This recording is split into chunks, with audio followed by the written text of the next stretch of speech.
जिन संदर्भों में यह शिक्षा नीति लाई गई है वे संदर्भ क्या हैं। आज जब हम यहाँ इकट्ठा हुए हैं और अभी हम बातचीत कर रहे हैं नई शिक्षा नीति पर, कर्नाटक के कुछ स्कूलों में वहाँ के हिंदू छात्र छात्राएं बाहर बैठकर विरोध प्रदर्शन कर रहे हैं। क्यों कर रहे हैं विरोध प्रदर्शन? वे छात्र छात्राएं हैं, बाहर स्कूली छात्र छात्राएं जो विरोध प्रदर्शन कर रहे हैं यह मांग लेकर कि उनकी क्लासेस में, उनके स्कूल में, उनके कॉलेज में हिजाब पहन के लड़कियां नहीं जा सकती। ये मांग लेकर वे विरोध प्रदर्शन कर रहे हैं। इस बात को ध्यान में रखना बहुत ज़रूरी है कि सर्वोच्च न्यायालय ने अब तक उन लड़कियों की, उन छात्राओं की सुनवाई नहीं की है जो छात्राएं इम्तहान नहीं दे पाएँ कर्नाटक में क्योंकि वे हिजाब पहने हुए थे।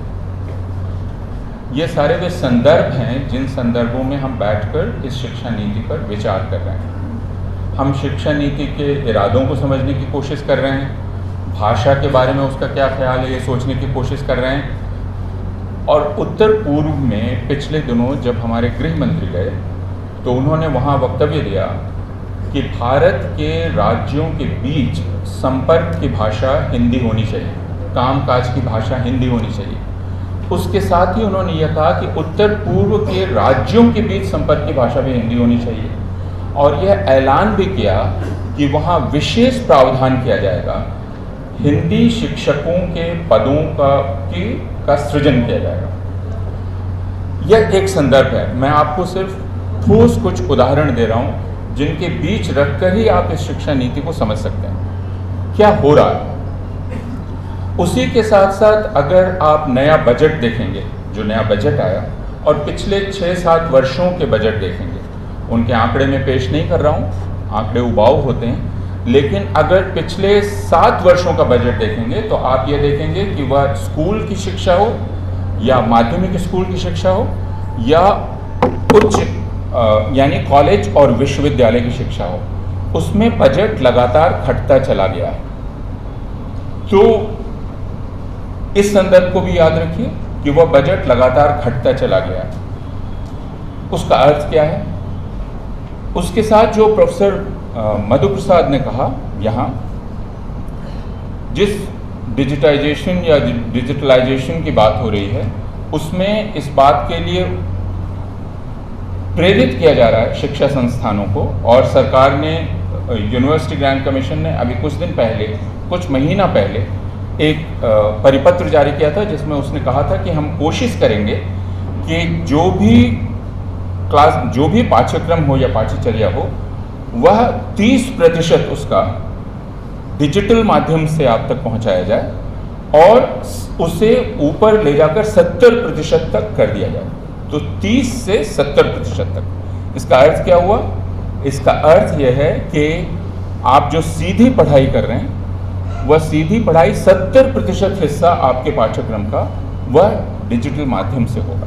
और उसमें भी क्या कहा गया? उसमें कहा गया कि जो पहले से प्लेटफॉर्म्स बनाए गए हैं, जैसे स्वयं जैसा प्लेटफॉर्म जो बनाया गया है, उसमें लेक्चर्स अपलोडेड रहेंगे।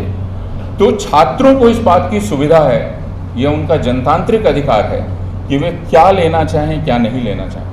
अब वहाँ भी जो छात्रों को भ्रम दिया जा रहा है वो ये कि दरअसल उन्हें शिक्षकों की तानाशाही से आज़ाद किया जा रहा है, अब वे अपना पाठ्यक्रम खुद बना सकते हैं। तो आप इस धोखाधड़ी को हम और आप समझ सकते हैं कि अगर 12वीं कक्षा के बाद कोई छात्र या छात्रा कॉलेज में आता है, उससे यह अपेक्षा करना कि वह अपना पूरा पाठ्यक्रम स्वयं निर्मित कर लेगा, यह एक तरह की जालसाजी ही है। लेकिन ये इतनी खूबसूरत जालसाजी है जो जनतंत्र की भाषा में की जा रही है। छात्रों को यह कहा जा रहा है कि अब तक टॉप डाउन अप्रोच था, टीचर कंट्रोल्ड अप्रोच था, शिक्षकों के द्वारा नियंत्रित था।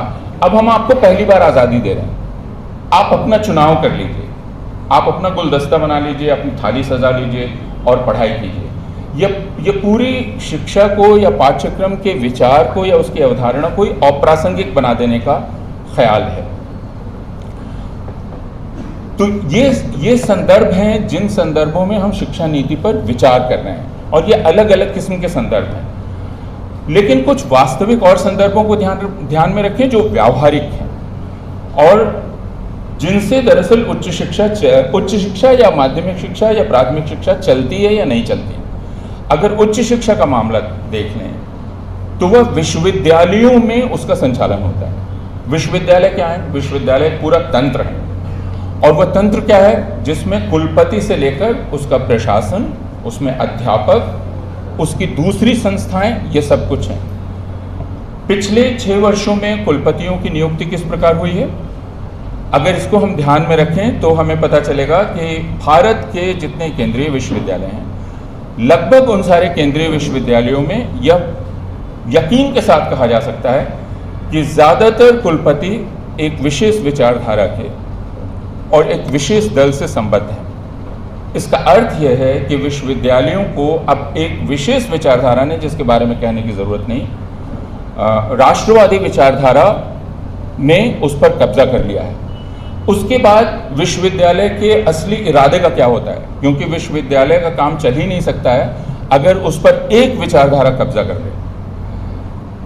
तो वह चाहे दिल्ली विश्वविद्यालय हो या हैदराबाद विश्वविद्यालय हो या जवाहरलाल नेहरू विश्वविद्यालय हो या कोई और विश्वविद्यालय हो, वहाँ अब किसी भी प्रकार का स्वतंत्र विचार विमर्श, जैसे आप जो यहाँ करना चाहते हैं, मुझे पक्का यकीन है कि अगर आप दिल्ली विश्वविद्यालय में आर्ट्स फैकल्टी में चाहते कि यह हो तो संभव नहीं था। और अगर यह संभव नहीं है तो फिर विश्वविद्यालय क्यों है? और हम किसी भी प्रकार की नीति के दस्तावेज को पढ़कर करेंगे ही क्या? क्योंकि व्यावहारिक तौर पर विश्वविद्यालय हमसे छीन लिए गए। इस संदर्भ को ये जो वास्तविक संदर्भ हैं, इन संदर्भों को हमें अपने सामने रखना बहुत ही ज़रूरी है। क्योंकि अक्सर यह होता है, और यह बात मैं पिछले 4 वर्षों से अपने मित्रों से कह रहा हूँ, कि हम अपनी सारी ताकत इस शिक्षा नीति का विश्लेषण करने में लगा रहे हैं। हमारे सामने जो घटित हो रहा है उसको ना तो हम ठीक से देख पा रहे हैं, ना हम उसका ठीक से वर्णन कर पा रहे हैं, ना हम उस पर बात कर रहे हैं। तो जो कहा जा रहा है उससे ज़्यादा ज़रूरी है यह देखना क्या हो रहा है। उसे देखें, उसको समझने की कोशिश करें। अंत में मैं सिर्फ 2 मिनट में यह कहना चाहता हूं कि कोई भी शिक्षा नीति क्यों लाई जाती है, किस समय लाई जाती है, उसका कारण क्या है। यह शिक्षा नीति, इस शिक्षा नीति का दस्तावेज यह बतलाने में असफल है कि आखिर ऐसा बड़ा क्या परिवर्तन हुआ कि एक नई शिक्षा नीति लाने की आवश्यकता पड़ी। ऐसा नहीं है कि वो परिवर्तन नहीं है। जब 2008-9 में हम यशपाल समिति के साथ काम कर रहे थे, तभी हमने कहा था कि बिल्कुल नए ढंग से सोचने की ज़रूरत है। लेकिन यह शिक्षा नीति यह नहीं बतलाती कि आखिर वह नया संदर्भ क्या है जिसमें एक नई शिक्षा नीति की आवश्यकता है। और वह नया संदर्भ हम समझ सकते हैं। वह नया संदर्भ है विश्वविद्यालयों में एक बड़ी तादाद में वैसे समुदायों के नौजवानों का पहुंचना जो समुदाय इसके पहले कभी विश्वविद्यालय में नहीं थे। फिर उनके लिए किस प्रकार के संसाधन चाहिए, किस प्रकार की सुविधा चाहिए, ये ऐसी बातें हैं जिन पर शिक्षा नीति को विचार करना पड़ेगा। उसके साथ ही जो परिवर्तित माहौल है, और वो माहौल क्या है, जिसमें हम विभाजन देख रहे हैं, जिसमें हिंसा देख रहे हैं, जिसमें एक प्रकार का बहुसंख्यकवाद देख रहे हैं, इस माहौल में विश्वविद्यालय की क्या भूमिका होगी, क्या नीति होगी, जिसे हम कह सकते हैं बहुसंख्यकवादी समय में आखिर शिक्षा की नीति क्या होगी, उसके बारे में कोई चर्चा नहीं है। पुरानी शिक्षा नीति में यह कहा गया था कि शिक्षा के संबंध में जो भी योजना बनाई जाएगी उसके संदर्भ बिंदु अनिवार्यतः वे होंगे जो स्वाधीनता आंदोलन के दौरान हासिल किए गए मूल्य थे।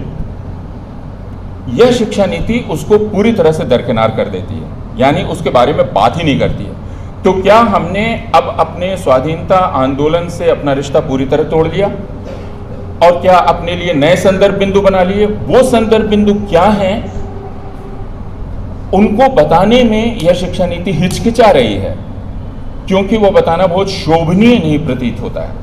उसको बिना बताए किया जा सकता है, और वह उन तरीकों से किया जा रहा है जिनमें कुछ का उल्लेख मैंने किया, लेकिन ज़्यादातर को आप सारे लोग जानते हैं। मसलन अगर पंजाब विश्वविद्यालय के कुलपति अपने दफ्तर के ऊपर और अपने घर के ऊपर भगवा झंडा लगाए और कुलपति पद संभालने के तुरंत बाद विश्वविद्यालय को बाड़ों में बदल दे जहां छात्र पहुंच ही ना सकें, तो आप समझ सकते हैं कि ये किस तरह के विश्वविद्यालय की कल्पना हो रही है।